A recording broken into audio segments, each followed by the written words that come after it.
আসলে ব্রাজিল ফ্যানরা অনেক লাকি যে তাদের প্রত্যেক বছর জার্সি চেঞ্জ করা লাগে না, যে তাদের স্টার তো একই থাকে। আমাদের 2022 সালের আগে 2 স্টার আলা জার্সি কিনতে হয়েছে, এরপরে আমরা 3 স্টারের জার্সি কিনছি। এখন মনে হয় কয়দিন পরে আবার নতুন জার্সি কিনা লাগবে স্টার যোগ করা। খুবই বাজে, কারণ ব্রাজিলের মতো একটা টিমের কাছে আসলে এরকম খেলাটা আশা করা যায় না। আমি এবার অন্তত আশা করেছিলাম যে তারা হয়তো বা ইউরোপিয়ান স্টাইলে খেলবে। এই ওয়ার্ল্ড কাপ আসার পরে দেখা যায় যে ব্রাজিল ফ্যানরা গর্ত থেকে বের হয়। 30 বিশ্বকাপটা হয়তো বা আমাদের জন্য একটা কামব্যাক বিশ্বকাপ হতে যাচ্ছে। মেসি যদি নাও থাকে, অন্তত আমার এতটুকু বিশ্বাস যে ব্রাজিলের থেকে 10 টাইম বেটার টিম স্কালোনি 2030 সালে নিয়ে মাঠে নামবে, এবং ওটা উইন করে দেখানোর ক্যাপাবিলিটি মেসি যদি তাদের দিয়ে যায়, অবশ্যই তাদের থাকবে।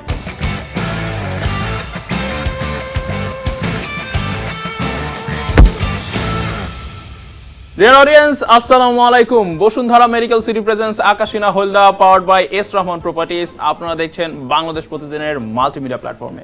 আমি আপনাদের ফেভারিট হোস্ট সোহাগান নাফিস আছি, একজন ডাইহার্ট হলদা ভক্ত এবং একজন ডাইহার্ট আকাশী ভক্তকে নিয়ে। যদিও আমরা এখন চলে এসেছি ঠিক ফাইনালের আগ মুহূর্তে, এখানে আপনারা প্রশ্ন করতেই পারেন যে উনি কি করছেন, কারণ উনি তো একজন হলদা ভক্ত যিনি অনেক আগেই লাগেজ প্যাক করে প্লেনে করে গিয়েছে নাকি ট্রেনে করে গিয়েছে বাড়ি, সেটা জানি না। আগে ওনার নামটা শুনি, আপনার নামটা বলুন প্লিজ। আসসালামু আলাইকুম, আমি AM ফাহিম হাসান। আমি একজন ডাইহার্ড ব্রাজিল ফ্যান। ভাইয়া যেটা বললো দ্যাটস ডেফিনেটলি কারেক্ট, দ্যাট আমরা চলে গেছি অলরেডি জেট প্লেনে করে, প্রাইভেট জেটে, but we are still here for roasting the আকাশি ওয়ান।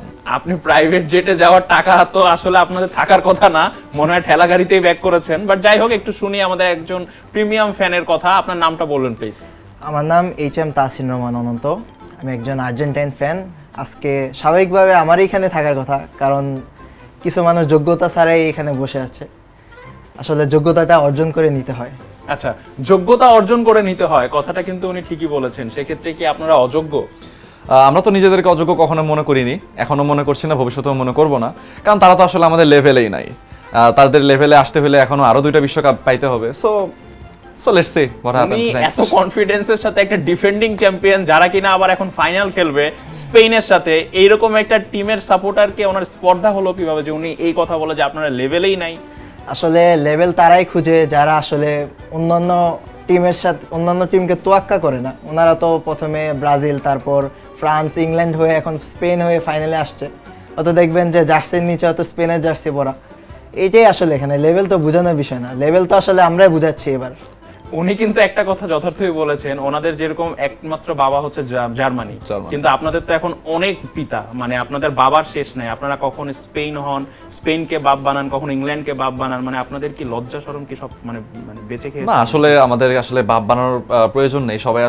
সবাই আসলে আমাদেরকে বাবা মনে করে, কারণ আসলে যাদেরকে হচ্ছে তারা ক্লেম করছে যে আমরা তাদেরকে বাবা মনে করি, তাদের সবার যদি বিশ্বকাপের সবগুলো ওয়ার্ল্ড কাপ ট্রফি যদি এক জায়গায় করি, তারপরে হচ্ছে আমাদের ওয়ার্ল্ড কাপের সমান হবে না। সো ডেফিনেটলি না। ওনার কথাটা কিন্তু একটু হলো রেলিভেন্ট, যে সবার ওয়ার্ল্ড কাপের ট্রফি এক জায়গায় করলে, এমনকি আপনাদেরটাও যদি এক জায়গায় করে, ব্রাজিলের সমান হবে না।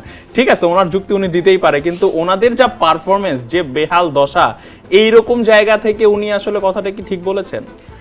আসলে ওনাদের তো পারফরমেন্স অবশ্যই ঠিক নেই, কিন্তু আসলে তো ওনার জায়গায় একজন স্পেন ফ্যানের থাকার কথা আজকে। কিন্তু যেহেতু উনি এসেছে, ওনাদের আসলে ওই স্বভাবই যে ভালো না খেলেও ওনারা মুখে বড় বড় কথাই বলে। এটা আসলে তাদের না, তাদের কোচ, তাদের যে খেলোয়াড়রা আছে, তারাও সেম কথাই বলে। আসলে বিষয়টা কি, যে আপনি যখন নিজেকে প্রমাণ করতে পারবেন না, তখনই গিয়ে আপনি আসলে অন্যের দোষ ধরবেন। এ আসলে মেইন কথা। বসুন্ধরা মেডিকেল সিটিতে নির্মিত হচ্ছে বসুন্ধরা ইন্টারন্যাশনাল হসপিটাল। আধুনিক আবাসন, কমার্শিয়াল স্পেস ও মেডিকেল শেয়ার বুকিংয়ের জন্য আজই যোগাযোগ করুন এস রহমান প্রপার্টিজ। আচ্ছা, আপনারা তো সব সময়, উনি একটা ভালো কথা বলেছেন যে অন্যের দোষ ধরা। আপনারা তো পুরো ফিফা ওয়ার্ল্ড কাপ মানে রেফারির শুধু দোষী ধরে গেলেন। মানে রেফারি, সেটা যার সাথেই ম্যাচ হোক, এবং আর্জেন্টিনার সাথে যদি ম্যাচ হয় কোনো টিমের, সেখানে রেফারির ভূমিকাটাকে আপনারা তো এত বাজেভাবে প্রশ্নবিদ্ধ করতেছেন। মনে হচ্ছে রেফারিরা কোনো পড়াশোনা না করে, কোনো কিছু না শিক্ষা নিয়ে, ওনারা জাস্ট মাঠে হাফ প্যান্ট পরে নেমে পড়ে গিয়েছে। আর আপনারা এই পৃথিবীর দুনিয়ার যত ফিফা রুল আছে, আপনারা ব্রাজিল ভক্তরা মুখস্থ করে তারপরে এবার ওয়ার্ল্ড কাপ দেখতে আসছেন। আচ্ছা, নট নেসেসারি দ্যাট ব্রাজিল সাপোর্টাররা শুধু হচ্ছে রেফারির ভুল ধরেছে। আপনি হয়তো বা খেয়াল করেননি, সেটা হচ্ছে যে মিশরে কিন্তু অলরেডি এটা নিয়ে হচ্ছে খুব বেশি চর্চা হয়েছে এবং মিশরের জনগণ রাস্তায় পর্যন্ত নেমে এসেছে রেফারির সিদ্ধান্তের কারণে। তাদের একটা অনসাইড গোল অফসাইড দিয়ে দেওয়া হয়েছে। হয়তোবা সেই গোলটা হয়ে গেলে হয়তোবা আর্জেন্টিনার পক্ষে আজ ফাইনালে যাওয়া সম্ভব হতো না। I hope so. আপনাদের পক্ষে ফাইনালে যাওয়া সম্ভব হতো না, মানে ফাইনাল নিয়েও কিন্তু উনি একটা প্রশ্নবোধক চিহ্ন রেখে গেলেন। তার মানে আপনাদের ফাইনালটাও কি অবৈধ? আসলে প্রত্যেকটা ম্যাচ জিতে অর্জন করতে হয়। যারা সিজনাল ফ্যান তারা তো আসলে যে রুলসগুলো এগুলো আসলে জানে না। তারা হলদিয়া পাখিরা অন্যান্য টিম হয়ে ফিরে এসে কখনো অজুহাত ধরবে যে রেফারি ভুলে, আমরা আসলে রেফারি কিনে নিয়েছে টাকা নিয়ে, এইসব কথাই তারা বলতেছে। কিন্তু এই সম্পূর্ণ বিষয়টা সম্পূর্ণ অযৌক্তিক। রেফারির প্রত্যেকটি কলই আসলে ঠিকই ছিল মিশরের ম্যাচে। এরপরে যদি আমরা গুলো দেখি যে সুইজারল্যান্ডের ম্যাচে ওখানেও কিন্তু যে রেড কার্ডটা ছিল সেটাও কিন্তু বৈধ রেড কার্ডই ছিল। কিন্তু এগুলো যারা বাংলাদেশের যারা সিজনাল ফ্যান তারা এগুলো অবশ্যই বুঝবে না। আসলে বোঝার জন্য তো ওই ধরনের মেন্টালিটি লাগে, ফ্যান্ডম লাগে, এগুলো আসলে তাদের মধ্যে আসলে আছে কি না। এই ওয়ার্ল্ড কাপ আসার পরে দেখা যায় যে ব্রাজিল ফ্যানরা গর্ত থেকে বের হয়, এছাড়া কিন্তু আপনার দেখবেন সবসময় তারা গর্তেই লুকিয়ে থাকে, এখনো স্টিলও আছে। কিন্তু কিভাবে আজকে ফাইনালের মঞ্চে তাদের দেখা যাচ্ছে এটা তো আমার প্রশ্নের বিষয়। এই যে গর্ত থেকে বের হয়ে এসে আপনি আবার এই জার্সিটা আপনার ওয়ার্ড্রোব থেকে বের করে পরলেন, মনে তো হচ্ছে না যে আপনি নিয়মিত আর এই জার্সি পরেন। এটা তো আবার ওই 5 বছর মানে আপকামিং যে ওয়ার্ল্ড কাপ সেটার জন্য আপনি তুলে রেখেছেন। এখন আমাকে বলেন যে আজকে আপনি এখানে যে বসেছেন, আপনি কি ওনাদেরকে সাপোর্ট করবেন এই ফাইনাল ম্যাচে নাকি স্পেনকে করবেন? আসলে জার্সি পরার যে বিষয়টা সেটার আগে অ্যান্সার দেই। সেটা হচ্ছে যে আমাদের আসলে যে লেভেল বা যে পরিমাণ হচ্ছে আমাদের ফেস অ্যান্ড ফেম আছে, তো তার জন্য আসলে একটা ওয়ার্ল্ড কাপ থেকে ছিটকে পড়ে যাওয়ার জন্য যে আমি জার্সি পরবো না, বিষয়টা এরকম না।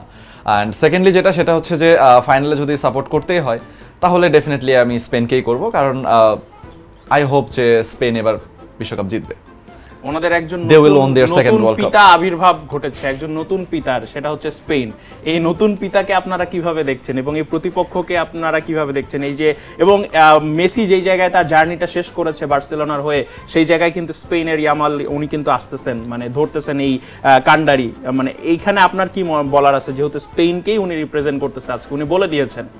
আসলে ব্রাজিল ফ্যানরা অনেক লাকি যে তাদের প্রত্যেক বছর জার্সি চেঞ্জ করা লাগে না, যে তাদের স্টার তো একই থাকে। আমাদের 2022 সালের আগে 2 স্টার আলা জার্সি কিনতে হয়েছে, এরপরে আমরা 3 স্টারের জার্সি কিনছি, এখন মনে হয় কয়দিন পরে আবার নতুন জার্সি কিনা লাগবে স্টার যোগ করা। মানে দোকানদারদের আপনাদের জার্সি স্টকে রাখা আপনি দোকানে গিয়ে দেখবেন লস প্রজেক্ট নাকি? আপনি দোকানে গিয়ে দেখবেন যে ব্রাজিলের জার্সি ফ্রিতে বিলাচ্ছে, বুঝছেন? আচ্ছা, মানুষজন ফ্রিতেও নিচ্ছে না। না না, ব্রাজিলের জার্সির ডিমান্ড আছে। আপনার মনে একটু কথাটা বলতে ভুলেছে, আমি আপনাকে বলি ব্রাজিলের জার্সির ডিমান্ড আছে, কারণ ওদের তো এখনো 5টা স্টারই আছে, নতুন করে স্টার অ্যাড করতে হয়নি। কিন্তু আপনাদের জন্য তো একটু সমস্যা, কারণ আপনারা যদি এবার ফাইনাল জিতে যান এবং আপনাদের যদি 3টার জায়গায় 4টা স্টার লাগাইতে হয়, তাহলে তো এই জার্সিগুলো যে দোকানদাররা স্টক করছে ওনাদেরকে তো সব ফেলে দিতে হবে। আসলে আপনি কথাটা ঠিকই বলেছেন। আসলে স্টারের বিষয়টা হলো যে এটা আসলে একটা প্রাইডের বিষয়, যে নতুন একটা স্টার যুক্ত করা আসলে কাদের মাধ্যমে যুক্ত হইলো। আপনি দেখতেছেন যে আর্জেন্টিনা পুরো টিমটা, যে পুরো ওয়ার্ল্ড কাপে যেভাবে যে ভঙ্গুর টিমটা ছিল, তারা কিন্তু ধাপে ধাপে ইমপ্রুভ করছে। আর যদি আপনি দেখেন যে মিডফিল্ড, তারপর হচ্ছে যারা পারফর্ম করতে পারেনি গত ওয়ার্ল্ড কাপে, যারা পারফর্ম করেছে কিন্তু তারা কিন্তু এই ওয়ার্ল্ড কাপের শুরুতে পারফর্ম করতে পারেনি, তারা কিন্তু আস্তে আস্তে নিজেদের ইমপ্রুভমেন্ট করেছে। যেখানে আমরা দেখতে যাচ্ছিলাম যে আর্জেন্টিনার থেকে একটা স্টেটমেন্ট পারফরমেন্স তারা কিন্তু এখনো দেখাতে পারেনি। কিন্তু গত ম্যাচে ইংল্যান্ডের সাথে আমরা যখন দেখলাম যে আর্জেন্টিনা একটি গোল খেয়ে গেল, তারপর থেকে আপনি দেখলেন যে আর্জেন্টিনা আপনার 78% বল পজিশনে রেখেছে। একটা 40 মিনিটে ইংল্যান্ডের মতো টিমের সাথে আপনার 78% বল পজিশন রেখে 2বার বারে হিট করেছে ম্যাকালিস্টার। আর যদি আপনি দেখেন যে অ্যাটাকিং যেই আপনার ইয়াগুলো অ্যাপ্রোচগুলো, তারপর মেসি থেকে শুরু করে আপনার এনজো ফার্নান্দেস, তারও কিন্তু তার স্টেটমেন্ট পারফরমেন্সটা কিন্তু তারা দিয়েছে। আর আপনি বলতেছেন যে এই পারফরমেন্সের কারণে আমার মনে হয় যে স্পেনের সাথে ফাইনালে আর্জেন্টিনা অবশ্যই জিতবে। এই যদি আর্জেন্টিনা এই স্টেটমেন্ট পারফরমেন্সটা না দেখাতে পারে তাহলে হয়তো আমি কিছুটা সংশয় থাকতাম। কিন্তু যেহেতু আমার মনে হচ্ছে যে ফাইনাল ম্যাচে মেসি মানে স্পেনের অন্যান্য যারা প্লেয়াররা আছে অবশ্যই তার আর্জেন্টিনার থেকে ম্যান টু ম্যান অনেক ভালো, কিন্তু আমার এতটুকু বিশ্বাস যে ফাইনালে মেসি তার জীবনের সেরা গেমটা খেলবে, সে কখনোই তার টিমকে লেট ডাউন করবে না। আর যখন মেসি তার অসংখ্য টিমকে ধন্যবাদ। একটু আপনাকে ইন্টারাপ্ট করি, উনি কিন্তু বলছেন যে ফাইনালে মেসি তার লাইফের সেরা গেমটা খেলবেন। উনি ফাইনালে কি গেম খেলবে এটা তো অবশ্যই সময় বলে দিবে, কিন্তু ইংল্যান্ডের সাথে যে ওনাদের ম্যাচটা ছিল ওটাকে যদি আমরা একটু চুলচেরা বিশ্লেষণ করি, আপনি কি ওই ম্যাচটা দেখেছেন? হ্যাঁ, অবশ্যই দেখেছি। আপনি কি আর্জেন্টিনার ডিফেন্স লাইন আপটা দেখেছেন যে ওনারা কিভাবে ডিফেন্সটাকে বারবার মানে ম্যানিপুলেট করছিল এবং ইংল্যান্ডকে ওরা মানে ধরাশায়ী করছিল? আপনি কি এই জিনিসটা দেখেছেন?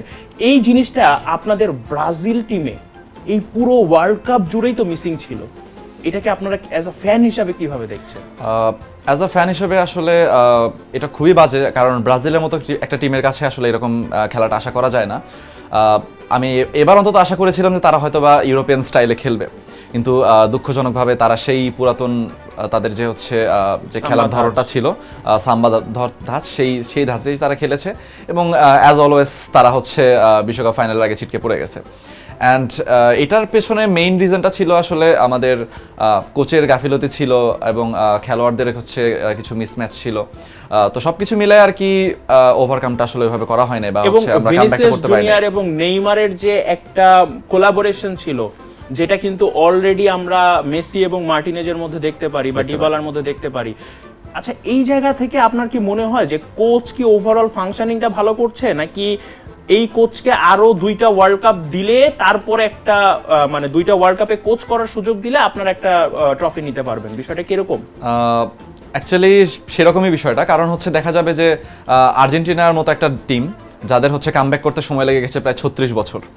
তো আমাদের তো ভালো একজন কোচ আসছে মাত্র, এবং দেখা যায় যে বিশ্বকাপ শুরু হওয়ার মাত্র 1 বছর আগে তিনি দায়িত্ব নিয়েছেন। তো আসলে তিনি ওইভাবে প্রপার টাইমটা পায় নাই যে টিমটাকে হচ্ছে তিনি সাজিয়ে গুছিয়ে আসলে বিশ্বকাপের জন্য তৈরি করে নিয়ে আসবেন, বা হচ্ছে ওইভাবে তাদেরকে ট্রেন করা, ওইভাবে তাদেরকে গাইড করা। সো আমি মনে করি যে 2030 বিশ্বকাপটা হয়তো বা আমাদের জন্য একটা কামব্যাক বিশ্বকাপ হতে যাচ্ছে। 2030 বিশ্বকাপ আপনাদের রাইভালরির জন্য একটা কামব্যাক বিশ্বকাপ হতে যাচ্ছে। Any last message before we and the episode?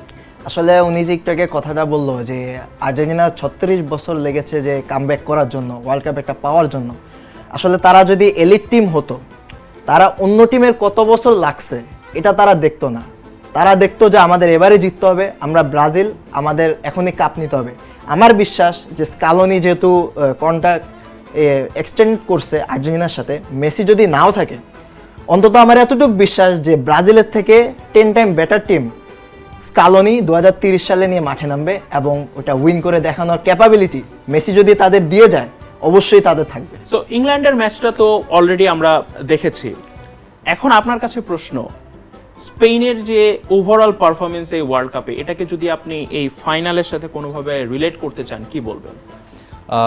ফাইনালের সাথে রিলেট করলে বলবো যে one of the most fantastic team Spain was, because দেখা যাবে যে র্যাঙ্কিংয়ে 2 নম্বরে থাকা একজন দল ফ্রান্স, আমরা যেটাকে অপরাজেয় দল বলে থাকি ওয়ান কাইন্ড অফ, সেরকম একটা দলের সাথে তারা লাস্ট সেমিফাইনালে যে পারফরমেন্সটা দেখিয়েছে, তারপরে আমি খুবই আশাবাদী যে আসলে লামিন ইয়ামালের যে স্পেন, এই স্পেন হচ্ছে 2026 বিশ্বকাপটা অন করবে। আর্জেন্টিনার জন্য জার্নিটা তাহলে কেমন হবে, যেহেতু প্রতিপক্ষ হচ্ছে স্পেন এবং আপনার কথা মতে অপরাজেয় ফ্রান্সকে ওনারা হারিয়েছেন?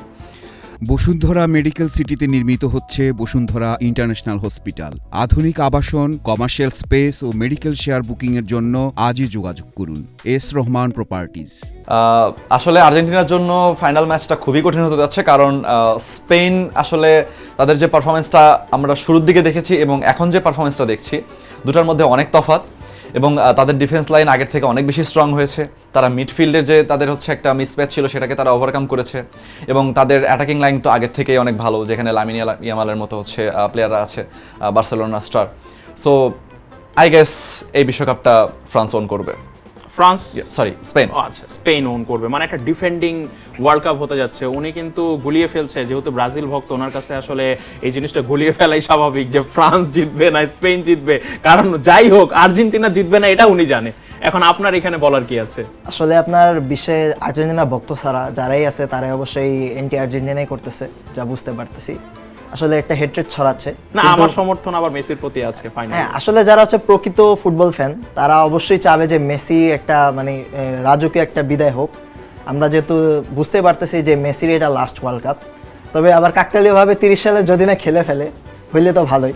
আচ্ছা, হ্যাঁ, যেহেতু আমরা চাচ্ছি যে একটা গ্র্যান্ড এক্সিট হোক মেসির, স্পেনের সাথে মানে অবশ্যই যদি আপনারা ওয়ার্ল্ড কাপটা না জিতেন তাহলে মেসিকে আবার রেখে দিবেন নাকি? দেখেন, এটা হচ্ছে একটা আমাদের ভক্তদের বিশ্বাস, বুঝছেন, আচ্ছা। যে আমরা আর্জেন্টিনা ফ্যানরা আপনার 22 সাল থেকে কিন্তু আমরা এই বিশ্বাসটা আমরা কিন্তু মানে দিলে লালন করতেছি যে আর্জেন্টিনা অবশ্যই বিশ্বকাপ জিতবে। এটা হচ্ছে আপনার মেন্টালিটি, চ্যাম্পিয়ন মেন্টালিটি, আর হচ্ছে আপনার যে আমাদের 5টা ওয়ার্ল্ড কাপ আছে, এই মেন্টালিটির মধ্যে তো তফাৎ আছে। যে আমরা আসলে এই প্রেজেন্টটাই দেখে আমাদের ফিউচার কি, আমাদের ফিউচার হচ্ছে প্রোগ্রেস। এখন আমরা যদি স্পেনের সাথে ফাইনালের কথাটা আসি, আমরা কিন্তু স্পেন দেখতেছি যে তারা পজিশন বেসড ফুটবল খেলতেছে, কিন্তু আমাদের আর্জেন্টিনা কিন্তু আপনি কিন্তু পুরো ওয়ার্ল্ড কাপে দেখতেছেন যে আর্জেন্টিনা যদি আগে গোল করে তারা কিন্তু ম্যাচটা কিল করতে পারে, আর যদি আগে গোল নাও করে, যদি গোল খেয়েও যায়, তারা কিন্তু শেষ 10 মিনিটের ম্যাজিক, তাদের কিন্তু একটা কামব্যাক মেন্টালিটি আছে, ওয়ার্ল্ড চ্যাম্পিয়ন একটা মেন্টালিটি আছে। এই মেন্টালিটি আপনি কিন্তু দেখতেছেন যে প্রত্যেকটা প্লেয়ার আর্জেন্টিনার, যদি আপনি একদম স্টাফ মেম্বার থেকে শুরু করেন, তাদের set piece coach Walter Samuel আর হচ্ছে আপনার স্কালোনি, তাদের কিন্তু আপনি কিন্তু খেয়াল করে দেখবেন আর্জেন্টিনার সেট পিস কিন্তু খুবই দুর্দান্ত। এই ওয়ার্ল্ড কাপে সবচেয়ে বেশি আপনার সেট পিস থেকে গোল করছে আর্জেন্টিনা, এবং সবচেয়ে বেশি গোল 19টা গোলও আর্জেন্টিনার। আপনি আর যদি দেখেন যে আর্জেন্টিনার ঠিক আপনার 80 মিনিটের পর আর্জেন্টিনা 11টা গোল করছে। এখন যদি ম্যাচে কোনোভাবে যদি স্পেন আগেও গোল করে, আর্জেন্টিনার কিন্তু যথেষ্ট ওই মেন্টালিটি আছে ওয়ার্ল্ড কাপ ফাইনাল খেলার, কিন্তু এই আর্জেন্টিনার টিমটা কিন্তু ওয়ার্ল্ড কাপ ফাইনাল 22 সালে খেলে এসেছে, ওই টিমটাই কিন্তু নামবে। আপনার তারা কিন্তু জানে যে ফ্রান্সের সাথে যখন 2 গোল করে 2 গোল খেয়ে বসেছে, তারপরে তাদের ফাইনালের যে পারফরমেন্স ওইটাও আপনি কিন্তু দেখবেন, 2 গোল খেয়ে কিন্তু তারা ক্রাম্বল হয়ে যায়নি। স্পেনের সাথে একই কথা, গেম যদি আগে খেলে গেম কিল করতে আর্জেন্টিনা পারবে, আর যদি আর্জেন্টিনা গোল খেয়েও ফেলে, শেষে কিভাবে কামব্যাক করতে হয় এটা ওয়ার্ল্ড কাপে আপনারা দেখে এসেছেন। শেষে কিভাবে আর্জেন্টিনা কামব্যাক করবে এটা আমরা দর্শকদের উপরে ছেড়ে দিচ্ছি এবং সময়ের উপরে ছেড়ে দিচ্ছি। এখানে দুইজন ডাইহার্ট ফ্যানের কথা আপনারা শুনছিলেন। আজকে এখানে বিদায় নিচ্ছি। আমি সোহাগান নাফিস, দেখা হবে অন্য কোনো পর্বে। যাওয়ার আগে ছোট্ট একটা ইনফরমেশন দিয়ে রাখি, আপনারা যদি বসুন্ধরা ইন্টারন্যাশনাল হসপিটালের একজন গর্বিত শেয়ারের মালিক হতে চান, শুধুমাত্র 10 লক্ষ টাকা বুকিং মানি দিয়ে কিন্তু হয়ে যেতে পারেন একজন গর্বিত শেয়ারের মালিক। আসসালামু আলাইকুম।